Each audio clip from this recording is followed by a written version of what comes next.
গত 3 দিনে টানা বর্ষণ এবং পাহাড়ি ঢলে সুনামগঞ্জে আবারও বন্যা পরিস্থিতি সৃষ্টি হয়েছে।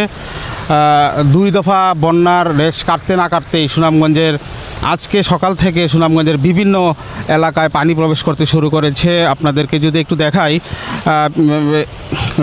গতকালকে সারা রাতেই কিন্তু সুনামগঞ্জে মুষলধারে বৃষ্টিপাত হয়েছে, পাশাপাশি ভারতের চেরাপুঞ্জিতে বৃষ্টিপাত হয়েছে, যার ফলে সুনামগঞ্জের বিস্তীর্ণ এলাকা আবারও নতুন করে প্লাবিত হয়েছে। তো ইতিমধ্যে কিন্তু সুনামগঞ্জ থেকে তাহিরপুর পর্যন্ত যে সরাসরি সড়ক যোগাযোগ ব্যবস্থা, সেই সড়ক টোটালি এখন এই মুহূর্তে পানির তলে তলিয়ে যাওয়ায় কিন্তু এই মুহূর্তে যোগাযোগ বিচ্ছিন্ন রয়েছে। এখন জন্ম সনদ দিয়ে খোলো বিকাশ স্টুডেন্ট অ্যাকাউন্ট, নিজের বিকাশ নিজে কর।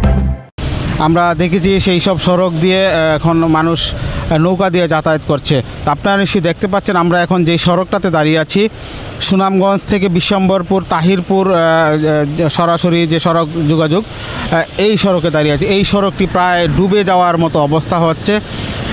এই মুহূর্তে সুনামগঞ্জের সুরমা নদীর পানি বিপদসীমার 26 সেন্টিমিটার উপর দিয়ে প্রবাহিত হচ্ছে, যার ফলে সুরমা তীরবর্তী আবাসিক এলাকা, সুরমা তীরবর্তী যে গ্রামগুলো রয়েছে, অর্থাৎ সুনামগঞ্জ সদর উপজেলার ইব্রাহিমপুর, সদরপুর, জগন্নাথপুর, এইসব গ্রাম কিন্তু এখন প্লাবিত হতে শুরু করেছে।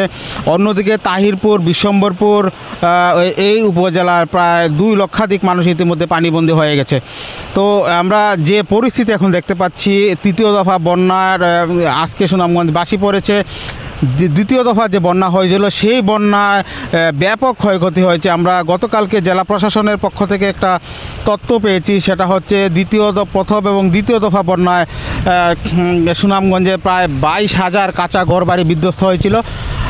তো এই সব যে কাঁচা ঘরবাড়ি বিধ্বস্ত হয়েছে, এইসব বিষয়ে জেলা প্রশাসনের পক্ষ থেকে তালিকা করা হয়েছে। জেলা প্রশাসক মোহাম্মদ রাশিদ ইকবাল চৌধুরী আমাদেরকে জানিয়েছেন যে তাদেরকে পুনর্বাসন করার জন্য ইতিমধ্যে একটা ব্যবস্থা নেওয়া হবে। এবং সুনামগঞ্জের সড়ক বিভাগের সবচেয়ে বেশি ক্ষয়ক্ষতি হয়েছে। সড়ক বিভাগ এবং স্থানীয় সরকার প্রকৌশল অধিদপ্তরের নিয়ন্ত্রণাধীন যে সড়ক রয়েছে, প্রায় 300 কিলোমিটার সড়ক একেবারে বিধ্বস্ত হয়ে গেছে। যেই সব সড়ক দিয়ে এখন মানুষ পায়ে হেঁটে যাওয়া তো দূরের কথা, মানে এইসব সড়ক দিয়ে এখন মানুষ চলাচলে খুবই বিঘ্ন করছে। আর আজকের যে পানি এসেছে, ঢলের পানি, এই পানিতে কিন্তু সুনামগঞ্জের যেসব ভাঙা সড়ক ছিল 2য় দফা বন্যা, সেই সব সড়ক দিয়ে আবারও পানি চলে এসেছে। এই সব সড়ক দিয়ে এখন মানুষ ঝুঁকি নিয়ে চলাচল করছে, অর্থাৎ রাস্তাঘাট যে ভেঙে গেছে, আবার পানির তলে তলিয়ে যাওয়ায় কিন্তু এখন যান চলাচলে অনেকটাই বিঘ্ন ঘটবে। আর এইসব সড়ক দিয়ে মানুষ নৌকা দিয়ে এখন চলাচল করছে। আর আপনাদেরকে আমরা আরেকটা বিষয় আমরা একটু বলে রাখি যে সুনামগঞ্জে সুরমা নদীর পানি যেভাবে এখন বৃদ্ধি পাচ্ছে, আগামী 48 ঘন্টা পানি বৃদ্ধি পেতে পারে বলে আমাদেরকে জানিয়েছেন পানি উন্নয়ন বোর্ডের নির্বাহী প্রকৌশলী মামুন হাওলাদার।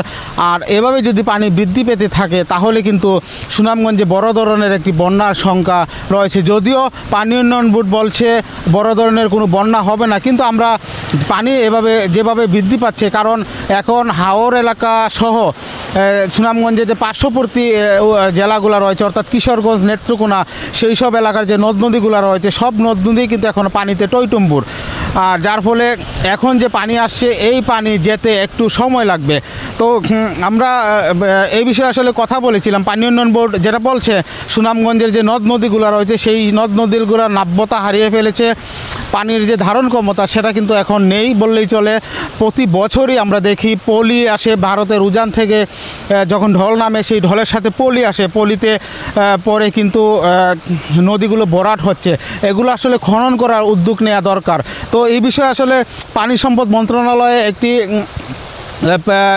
একটি পরিকল্পনা তারা প্রেরণ করেছে, পরিকল্পনা মন্ত্রণালয়ে সেটি এখন আছে।